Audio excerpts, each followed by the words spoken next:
And now we move on to day two of Natsuki's route. Was it day three? I don't remember anymore. Oh well. Uh, Charm Cage.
It's not long before Natsuki comes up to me unexpectedly.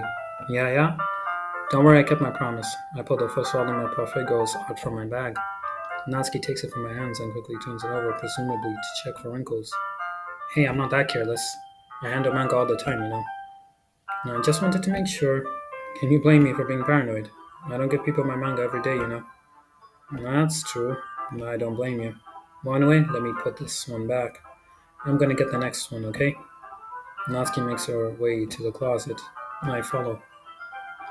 So you're gonna tell me everything you thought, right? Where did this volume leave off again? I forgot. Ah, the chapter ended when Minori and Alice found Monica! Natsuki's voice resonates out from inside the closet. Uh, I peer inside. All of Natsuki's books are lined up on the top shelf. Did you move my manga again? Sorry. The teacher got mad at me for taking up some space in your closet, so I had to move some stuff around and clean up a little bit. It's all still there, I just had to organize it for a bit. The top shelf is far above Natsuki's head. She makes a futile hop, trying to figure out how to reach her manga. Jeez, this is so inconvenient. I'm moving these all back down. There's plenty of room on these shelves. And besides, they're really pretty to look at when they're all lined up. Why would you always stand on the top shelf? Natsuki, there's a stool on the wall right there. In the closet, there's a collapsible stool that's hanging on the wall. If you want, I can reach up and hand them to you. I can get them myself. Natsuki grabs a stool from the wall and unfolds it. You think I'm too short or something? I mean, I knew it. Well, you know what? Just watch me. Natsuki hops onto the stool, which ends up being a little too wobbly because of its collapsible design. Uh, Careful. I know what I'm doing. Standing on the stool, Natsuki's fingertips reach the top shelf. The stool would be enough for me to easily grab the books, but Natsuki is being stubborn as usual. Uh, Natsuki uses her fingers to scoot one of the smaller boxes to the edge of the shelf. See? Yeah! The box suddenly tips. Natsuki barely catches it before it falls to the floor. The stool wobbles. Wow! Losing balance, Natsuki hops off the stool. Thankfully, she was able to stay on her feet. She holds the box triumphantly. There! Having almost fallen, Natsuki is a bit shaken up. Jeez, no need to prove yourself to me. There's no way you'll be able to get the bigger boxes like that. I can reach them, so just... I said I can do it. I don't want your help, okay? I'm gonna get a chair, so just hang on. Natsuki forces her way past me out of the closet. Let's see. The classroom chairs have the desks attached, so they're too inconvenient to fit into the closet. Aha! Natsuki trots over to the teacher's desk, which she has a computer chair behind it. She rolls it on its wheels back over to the closet. It's a little dangerous since the chair swivels and rolls, but I've already learned my lesson, so I keep my mouth shut. Natsuki climbs into the chair, then slowly balances onto her feet. Since she refuses my help, I take a seat with my back against the side of the doorway and simply watch. Aha, there we go. See, I can easily do it now. Natsuki grabs a stack of manga and bends down to put it on the shelf. But, whoa. The chair swivels. Natsuki catches herself on the shelf. What are you doing? Can you at least hold the chair steady instead of sitting and doing nothing? Who was it who told me not to help? Yeah, yeah, I got you. Hold the chair while Natsuki reaches back up. I can I can almost see up her skirt. I force myself to look away. Natsuki seriously didn't think this through. Once she realizes I'll be dead. Natsuki wraps her arms around the Buffet Ghost box set, easily the largest one on the shelf. Heavy. Hey, MC, I don't think I can bend down without falling. Hurry and take this one. But then I have to let go of the chair. That's fine. Just for a second. Hurry up. Alright, let me just stand up. I slowly release my grip from the chair. What do you mean, stand up? Natsuki looks down at me. Why are you all the way back? Uh, Natsuki looks like she just realized something, but she'll lose her balance if she moves. Natsuki, the box. What are you looking at? You're trying to look up my. Natsuki's legs shake. I'm not. I was just. Natsuki, don't try to move. Just give me the box. You perv. You set me up. Go away. Get out. But I'll do it myself. The chair suddenly swivels beneath Natsuki's feet. Natsuki. Yeah. The scene turns into chaos in a split second. The chair flies from under Natsuki's feet. Frantically, I try to reach her. The box topples out of her hands, and the books go flying. I got you.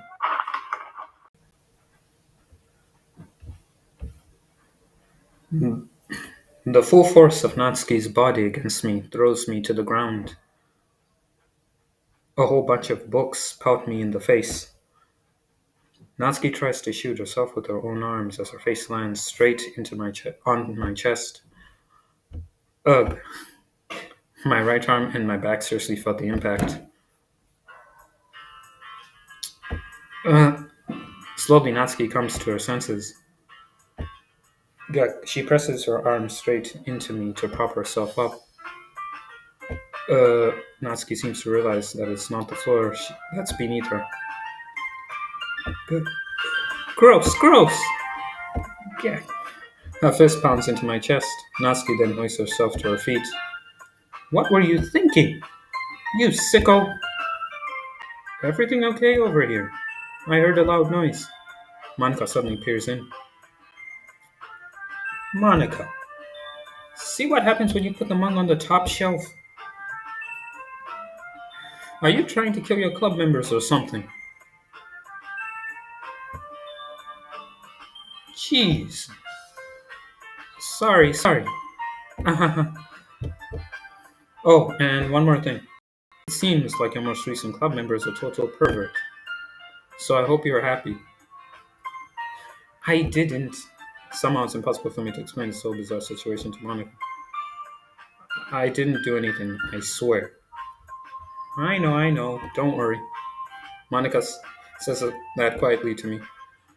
Looks like I'm off the hook. Oh no. My. Uh? I look down. Natsuki's kneeling on the floor holding one of the books that are scattered all over. There's a large diagonal crease along the page that she's desperately trying to smooth out. It must have landed on the page. Natsuki tries a bit more to fix the crease, but she can't get it out. Suddenly, she gives up and slams the book shut, then throws it to the floor. So instead of continuing to yell, she just lowers her head. Natsuki, are you? No. Natsuki's voice squeaks. I see tears on her face. I'll help get the crease out, okay? It's partially my fault, so. Natsuki shakes her head, still looking down. No, I don't even care that much. I'm just having a really bad day today. Natsuki sobs again. I didn't mean to take it out on you. I really didn't mean to. It's fine. Is there anything you want to talk about? Natsuki shakes her head. Just every day. It's so hard. I just want to come to the club and. Natsuki fell silent again. I can't press her, so I can only do what I know how to do. Alright. Well, I'll help clean this up. And I'll move the rest of your manga for you. Uh, I pick up volume 2 of Parfait girls. We'll set this one aside. This will help cheer you up a bit, right? We can get started on it once I'm done. Here. Natsuki looks up with her glossy eyes. Her lip quivers. You're you're really nice to me. That sounds really strange coming from Natsuki. I didn't expect it at all. Well, I'm just treating you like a friend, you know. Natsuki lowers her head and stifles another sob. I'm not sure what happened to her today, but being nice is the least I could do. The next couple of minutes are silent between us as I begin gathering the scattered books. I make sure to slip them into the box in the correct order. After a little bit, Natsuki starts helping. It isn't long before Danya and I hoist the box onto the shelf where Natsuki wanted to put it. Then I get on the stool and quickly finish moving the rest of her books from the top shelf. Alright, that should do it. I hop off the stool. Natsuki averts her gaze.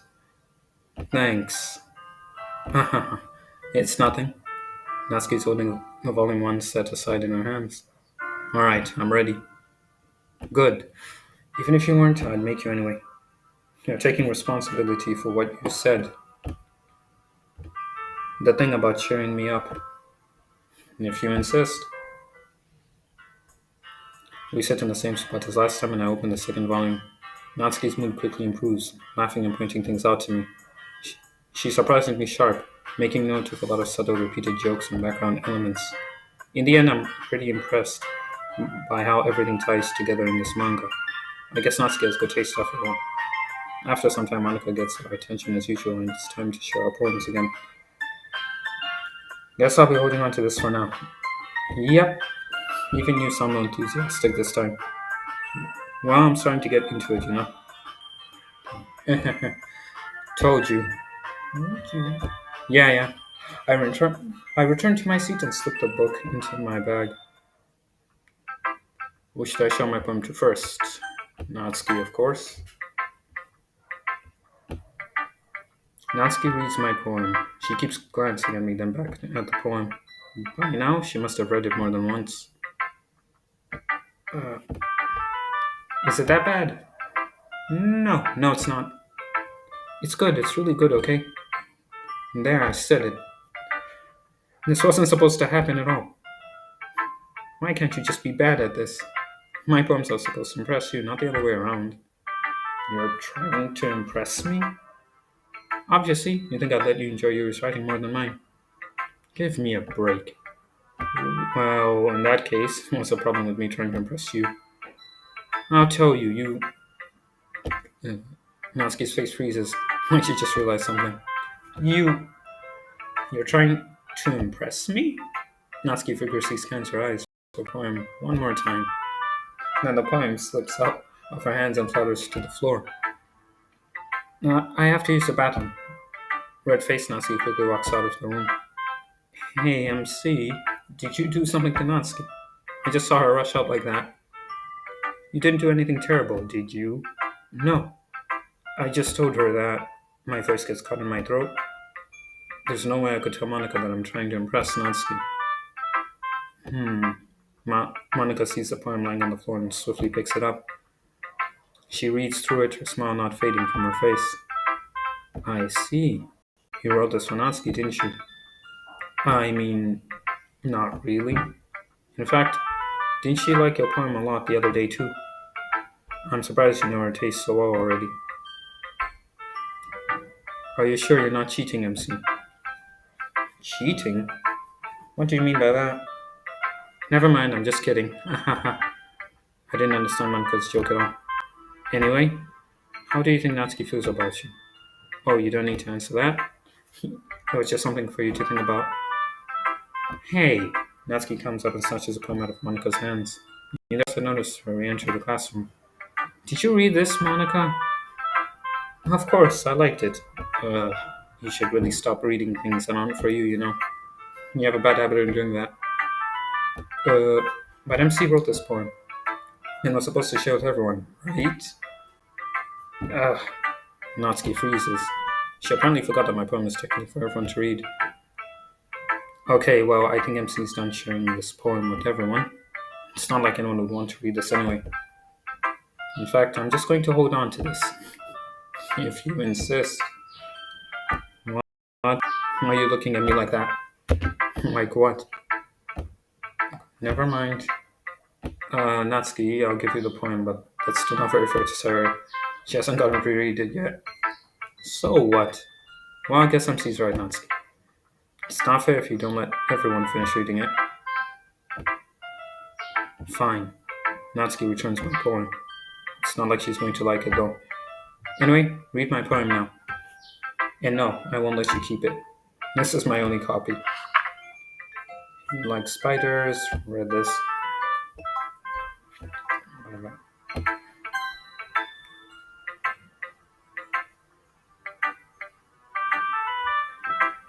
You know, I'm glad that you can appreciate this kind of writing.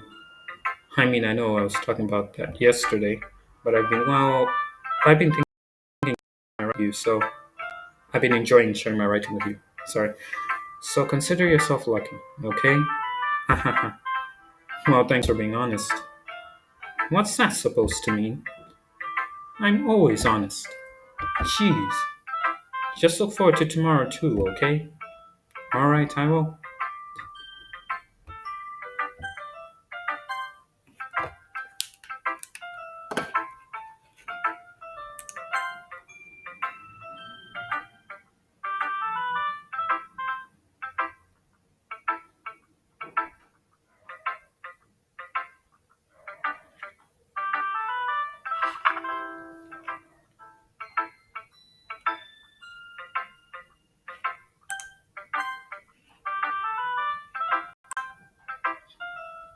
Um, are you still mad at me? Uh, for disrespecting Natsuki yesterday. Because reading this poem, now I know why you got mad at me. Because you prefer her writing over mine. That's not really true. Meaning, when I disrespected her, I disrespected you too, didn't I? Oh no. Yuri, you might be reading into this a little too much. How could I be so stupid? I always let these things happen. Whenever I think before I speak, I just come off as awkward and unlikable. But if I speak without thinking, the things I want to keep inside come out and make people hate me. So please, don't force yourself to be around me. I know this is what Monica wants, but it's not fair to you when you could be enjoying your time with Natsuki and Sayori. Yuri, please. It makes it easier for me if you don't express any concern. Besides, I have my books with me. And that's all I need. Yuri smiles sadly and puts her head down on her desk. I'm frustrated. I don't hate her, but it's as if she's not capable of listening to me over her own thoughts. I sigh to myself. All I can do is accept that that's how she is. If she wants to be left alone, then I have no choice but to abide that request.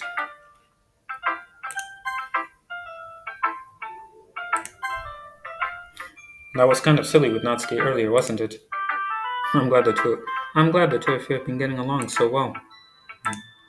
That's one way of putting it. Anyway, I already read your poem, but you can go ahead and read mine now. I like the way this one turned out, so I hope you do too. Save me, load me. Yeah, I read this one.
I would walk home with Natsuki.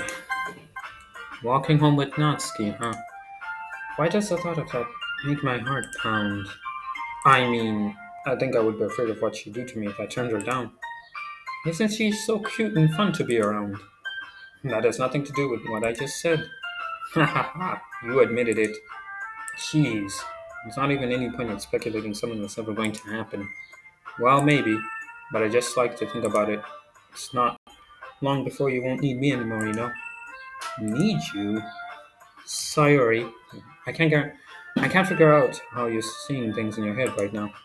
Sorry, everyone is different. Nobody in the club is a replacement for you. Hmm, if you say so. The conversation trails off and I'm left feeling awkward, but it was kind of her fault for trapping me with such a weird question. I can't just lie to her, but if there's something that makes her happy, I would hate to take that away from her. And that's why I said there's no point in speculating. Then again, the festival's only a few days away. Who knows what will happen in that time?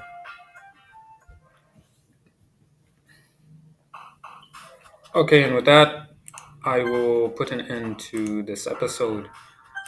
Please like, comment, and subscribe, and I will see you all next time. Peace.